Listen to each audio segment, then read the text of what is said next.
Good afternoon. I'd like to read Chapter 8, if you'd like to follow along. I returned to the backyard with the tomato patch and the little girl of the eyes. She was not there. Neither were the tomatoes. Even the smallest green ones were gone, but arrows were there. They were painted on pieces of paper, and the papers were pierced by twigs, and the twigs were poked into the ground. I followed the arrows. They led to a far corner of the garden. The last arrow pointed down. I dug with my fingers. I came to something. I pulled it from the dirt and brushed it off. It was the size of a walnut, and it was wrapped in thin golden foil. It was the size of a walnut. I peeled off the foil. It was a piece of chocolate-covered candy. I broke it open. It was a cherry. Red juice spilled onto the ground. I ate it, and I licked my fingers. It was no hazelnut buttercream, but it was close. When I looked up, the little girl was on the step. "Did you like it?" she said. "Yes," I said, "but my favorites are buttercreams with hazelnuts." "I planted it in the spring," she said. "I planted a potato seed. It was supposed to be a potato, but nobody picked it when it was time to dig potatoes. Everybody missed it." She threw her arms out and shrugged to show that everybody missed it. "So it became candy. That's what happens when a potato stays in the ground too long. Did you know that?" "No," I said. "My name is Misha Posudsky. I'm a gypsy from the land of Russia." I held up my yellow stone. "My father gave me this before I was kidnapped." And I told her all about myself and my family. She listened with her big eyes and her chin cupped in her hands. When I finished, she said, "It's not nice to steal. What are you looking at?" "Your shoes," I said. I loved to look at them. They were black and shiny as her eyes. She held her leg out, turned her ankle this way and that. She held her foot in front of my face. "Look," she said. "See yourself." I looked. There I was, as clearly as in the barber shop mirror. I looked, and then she was laughing. I was so intent on seeing myself that I hadn't noticed she was slowly lowering her foot. Now it rested on the step, and I was on my hands and knees, still looking. We both laughed. Then I said, "Are you a Jew?" She made her mouth like a fish and drew in her breath. She put her finger to her lip, shook her head. She cupped her hands about my ear and whispered into it, "Yes, but I'm not supposed to tell anyone." I said, "Does your father scrub the sidewalk with his beard?" She frowned. "My father doesn't have a beard." "Do you boil babies?" "Of course not," she said. "What a stupid question." "I'm a stupid boy," I said. She cocked her head and stared at me. "How old are you?" "I don't know. Yuri had not told me that." "I'm 6," she said, "but I'll be 7 tomorrow. I'm having a birthday party. Do you want to come?" I said yes. She jumped up from the step. She came and stood in front of me. She came very close until we were touching. "Stand straight," she said. I stood straight. I was looking at the back of her house through the brown curls on the top of her head.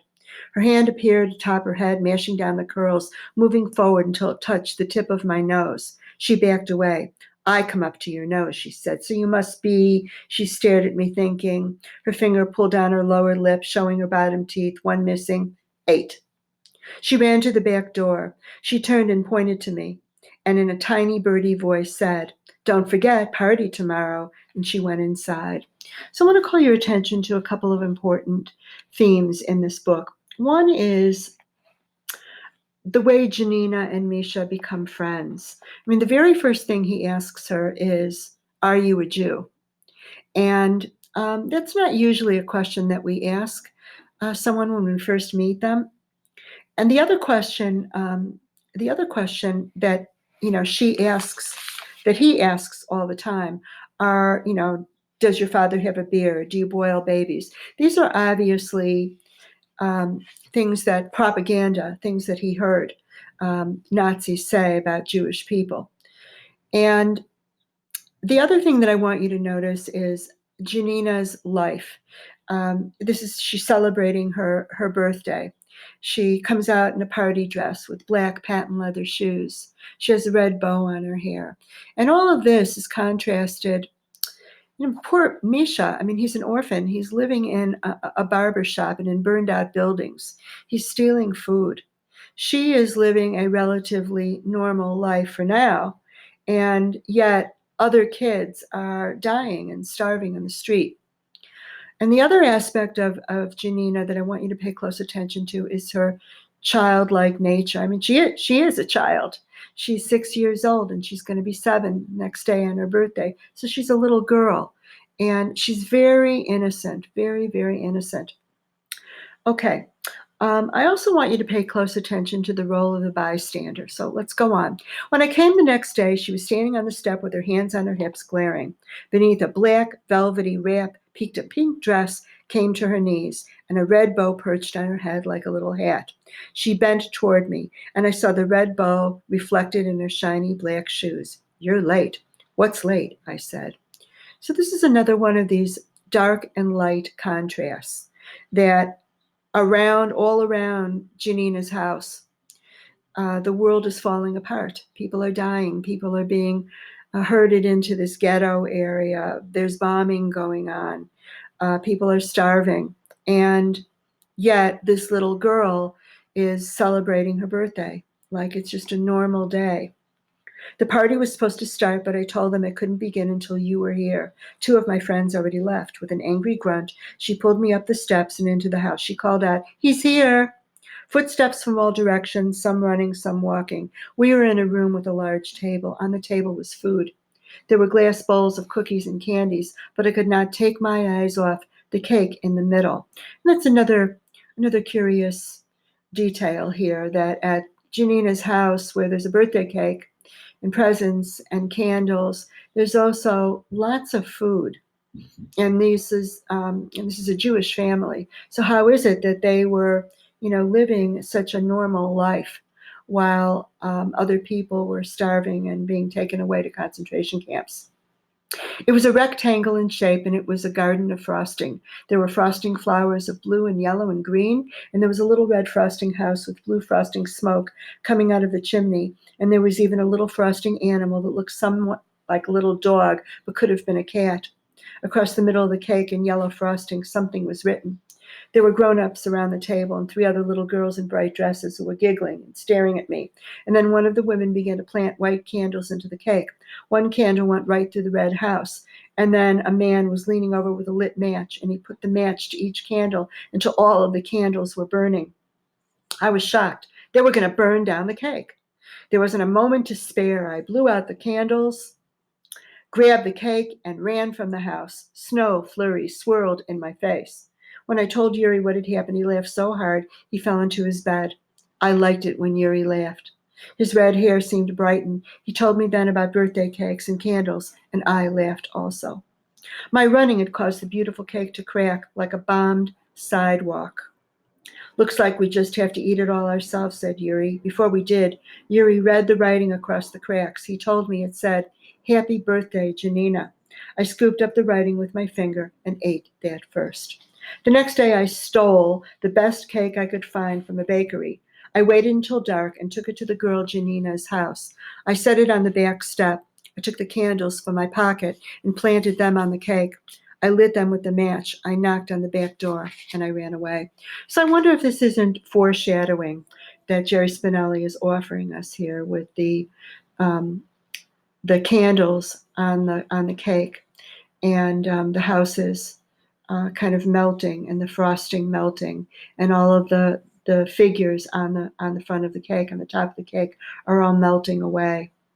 And okay, I wandered the city for the rest of the day. I did not head for home until after dark.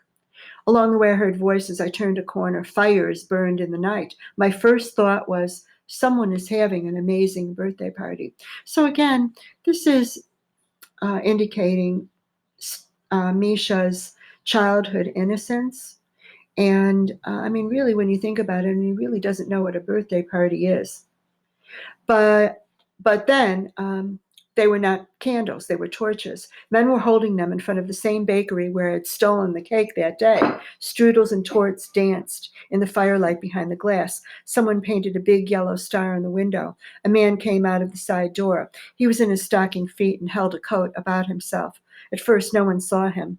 He said, "Hey, what are you doing?" The men with torches and paintbrushes turned to him. They were glad to see him. They came to him. They took his coat from him. One of them held his arms from behind, while another painted his face with the yellow paint that made the star. The painter took great care to paint all of the man's beard. Then they took his clothes off.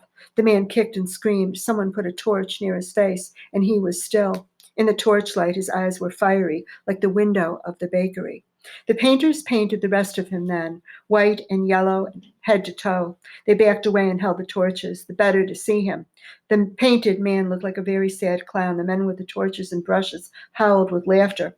One of the painters reached out and paddled the rump of the painted man, setting off a new round of howls. Then someone snapped, "Go, go," and the painted man slumped back into his house. It was then that I noticed flocks of torches up and down the street, glass shattered. I turned another corner. It was everywhere, torches and laughter and shattering glass and painters and painting windows.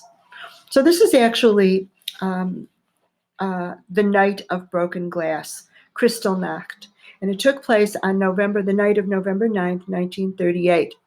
And at this time, Nazis and civilians went around to Jewish businesses and they broke glass. They harassed the Jewish business owners, and they took yellow paint and they painted yellow stars of David on the businesses, and also painted the word Juden or Jew on the business. And this took place not only in Warsaw, but throughout Europe and other cities where Nazis occupied the country. I heard a horse coming. Greta, I thought, but it was not a speckled mare. Someone was riding the horse, but not in the usual way. He was tied to the horse, stomach down and backward. His bearded chin bobbed on the rump of the horse, and his face went in and out of the horse's tail. I thought, I'm glad I'm not a Jew. So this is important for two reasons. One, we know that Greta, the gray speckled mare, was just part of the fictional story that Yuri gave to Misha. He gave him a sense of his ancestry, of his lineage. He gave him a family, he gave him an identity. But we know that Greta is made up. And yet, Misha looks for Greta. He looks for Greta, the gray speckled mare, everywhere he goes. So I wonder what you think about that. What does that tell us about our imagination? What does it tell us about our need to belong? The other important part of this is when he says, I'm not a Jew. I want you to pay close attention to the role of bystander and how Misha, asks Janina, are you a Jew? Then he sees all these Jewish people being, terrorized, and then says he's glad he's not a Jew. I mean, this is all confusion. It's confusion and it's his innocence, but it is also the role of a bystander.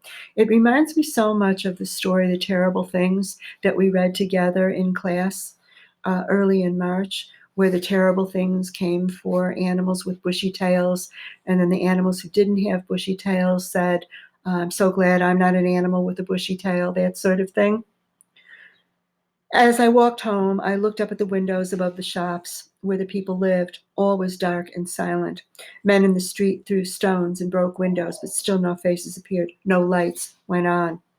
Early the next morning, I dragged Yuri out to see.